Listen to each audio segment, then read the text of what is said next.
हमारे शास्त्रों में कहा गया है, तमसो मां ज्योतिर्गमय, यानी अंधकार से प्रकाश की ओर ले चलो।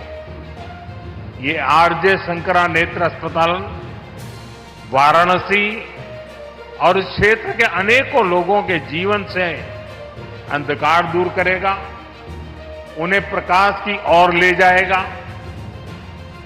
मैं अभी इस नेत्र अस्पताल को देखकर आया हूं। एक प्रकार से ये आध्यात्मिकता और आधुनिकता का संगम है। ये अस्पताल बुजुर्गों की भी सेवा करेगा और बच्चों को भी नई रोशनी देगा। यहां बहुत बड़ी संख्या में गरीबों को मुफ्त इलाज मिलने वाला है। ये नेत्र अस्पताल यहां के युवाओं के लिए रोजगार के भी नए अवसर लेकर आया है। यहां मेडिकल कॉलेजों के छात्र इंटर्नशिप कर पाएंगे, प्रैक्टिस कर पाएंगे। सपोर्ट स्टाफ के तौर पर भी यहां के अनेकों लोगों को काम मिलेगा।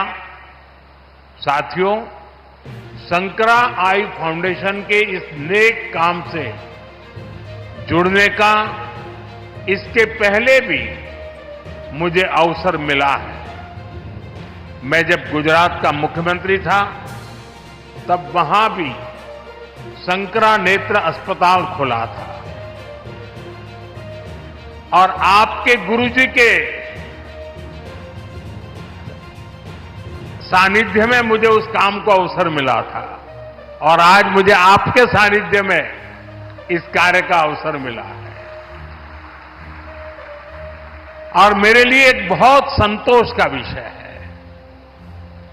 वैसे पूज्य स्वामी जी ने बताया भी, मेरा एक और सौभाग्य रहा है। श्री कांची कामकोटि पीठाधिपति जगतगुरु शंकराचार्य चंद्रशेखर सरस्वती महास्वामी मिगल का मुझ पर बड़ा आशीर्वाद रहा। परमाचार्य जी को अनेक बार उनके चरणों में बैठने का मुझे सौभाग्य मिला। परम पूज्य जगतगुरु शंकराचार्य श्री जयेंद्र सरस्वती स्वामी गल जी का मुझे बहुत स्नेह मिला। उनके मार्गदर्शन में मैंने अनेक कार्यों को पूरा किया और अब जगतगुरु शंकराचार्य श्री शंकर विजेंद्र सरस्वती जी का भी मुझे सानिध्य मिल रहा है। यानी एक प्रकार से 3 गुरु परंपराओं के साथ नाता जुड़ना, इससे बड़ा जीवन का सौभाग्य क्या हो सकता है। ये मेरे लिए व्यक्तिगत तौर पर बहुत बड़े संतोष का विषय है।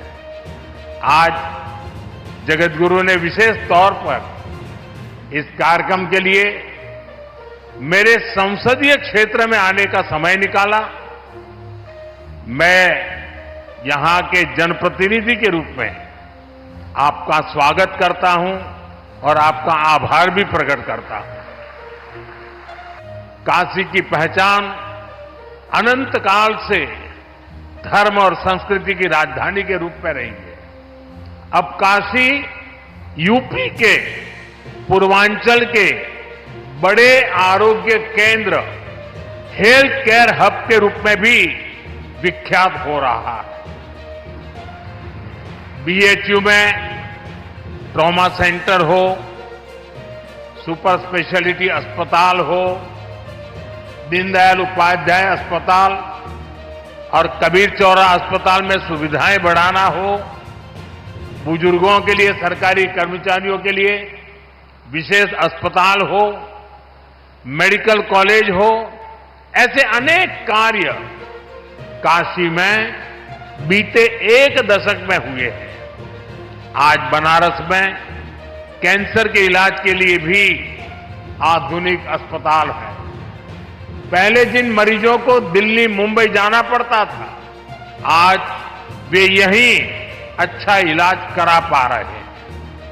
आज बिहार, झारखंड, छत्तीसगढ़ और देश के अन्य हिस्सों से भी हजारों लोग यहां उपचार के लिए आते हैं। हमारी मोक्षदायिनी काशी अब नई ऊर्जा के साथ, नए संसाधनों के साथ नव जीवनदायिनी भी बन रही है। 21वीं सदी के नए भारत ने हेल्थ केयर के प्रति पुरानी सोच और अप्रोच को बदल दिया है। आज आरोग्य से जुड़ी भारत की रणनीति के 5 स्तंभ हैं। पहला, प्रिवेंटिव हेल्थ केयर, यानी बीमारी होने से पहले का बचाव। दूसरा, समय पर बीमारी की जांच। तीसरा, मुफ्त और सस्ता इलाज, सस्ती दवाएं। चौथा, छोटे शहरों में अच्छा इलाज, डॉक्टरों की कमी दूर करना। और पांचवा, स्वास्थ्य सेवा में टेक्नोलॉजी का विस्तार। साथियों, किसी भी व्यक्ति को बीमारी से बचाना भारत की स्वास्थ्य नीति की बड़ी प्राथमिकता है, स्वास्थ्य क्षेत्र का पहला स्तंभ है। बीमारी गरीब को और गरीब बनाती है। आप जानते हैं, बीते 10 साल में 25 करोड़ लोग गरीबी से बाहर निकले हैं। एक गंभीर बीमारी इन्हें फिर से गरीबी के दलदल में धकेल सकती है। इसलिए बीमारी हो ही नहीं, इस पर सरकार बहुत जोर दे रही है। इसलिए हमारी सरकार साफ सफाई, योग, आयुर्वेद, पोषक खान पान, इन सारे विषयों पर खास ध्यान दे रही है। हम टीकाकरण अभियान को भी ज्यादा से ज्यादा घरों तक ले गए हैं। 10 साल पहले तक ये स्थिति थी कि देश में टीकाकरण का कवरेज 60% के आसपास ही थी, यानी करोड़ों बच्चे तो टीकाकरण के दायरे में ही नहीं थे। और टीकाकरण का यह दायरा हर साल सिर्फ 1-1.5% की गति से बढ़ रहा था। अगर ऐसा ही चलता रहता तो हर क्षेत्र को, हर बच्चे को टीकाकरण के दायरे में लाने में 40-50 साल और लग जाते हैं। आप कल्पना कर सकते हैं कि ये देश की नई पीढ़ी के साथ कितना बड़ा अन्याय हो रहा था। इसलिए सरकार बनने के बाद हमने बहुत ही बड़ी प्राथमिकता के बच्चों के टीकाकरण को दी, उसकी कवरेज बढ़ाने को दी। हमने मिशन इंद्रधनुष शुरू किया। हमने एक साथ कई सारे मंत्रालय को इस काम में लगाया। नतीजा ये आया कि न केवल टीकाकरण कवरेज की दर बढ़ी, बल्कि ऐसी करोड़ों गर्भवती महिलाओं का, करोड़ों बच्चों का टीकाकरण हुआ जो पहले इससे छूट जाते थे। भारत ने टीकाकरण पर जोर दिया। उसका बहुत बड़ा फायदा हमें कोरोना के दौरान मिला। आज पूरा देश में टीकाकरण का अभियान तेजी से चल रहा है। साथियों, बीमारी से बचाव के साथ ही ये भी जरूरी है कि बीमारी का समय पर पता चल जाए। इसलिए ही देश भर में लाखों आयुष्मान आरोग्य मंदिर बनाए गए हैं। इससे कैंसर, डायबिटीज जैसी अनेक बीमारियों का शुरुआत में ही पता लगना संभव हुआ। आज देश में क्रिटिकल केयर ब्लॉक्स और आधुनिक लैब्स का नेटवर्क भी बनाया जा रहा है। स्वास्थ्य क्षेत्र का यह दूसरा स्तंभ लाखों लोगों की जान बचा रहा है। साथियों, स्वास्थ्य का तीसरा स्तंभ सस्ता इलाज, सस्ती दवा का।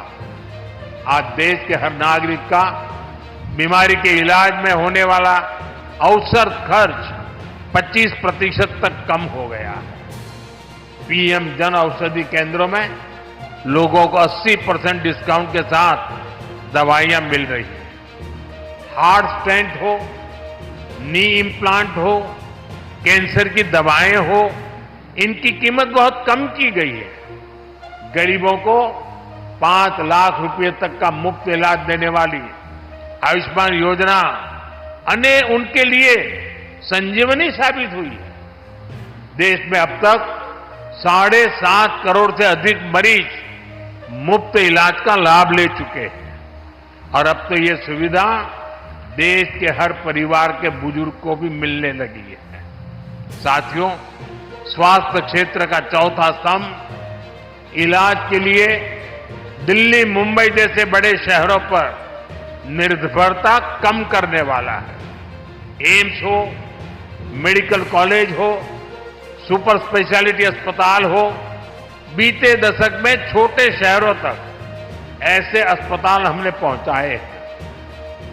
देश में डॉक्टरों की कमी को दूर करने के लिए बीते दशक में मेडिकल की हजारों नई सीटें जोड़ी गई है।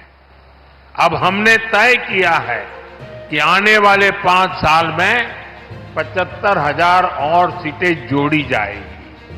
साथियों, स्वास्थ्य क्षेत्र का 5वां स्तंभ टेक्नोलॉजी के माध्यम से स्वास्थ्य सुविधाओं को और सुलभ करने वाला है।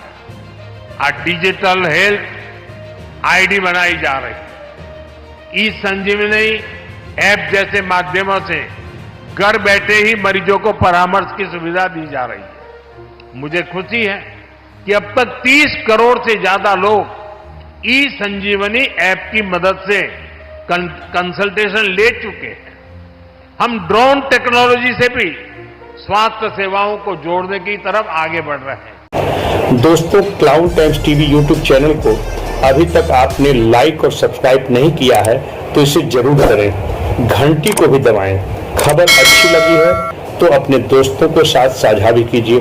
अपना सुझाव कमेंट बॉक्स में जरूर भेजें, क्योंकि आपके चैनल को अब तक देश और दुनिया भर के करोड़ों दर्शकों ने देखा है, लेकिन अभी तक हमारे सब्सक्राइबर की संख्या 92,000 है, जिसे 1 लाख तक पहुंचाने में हमारी मदद करें।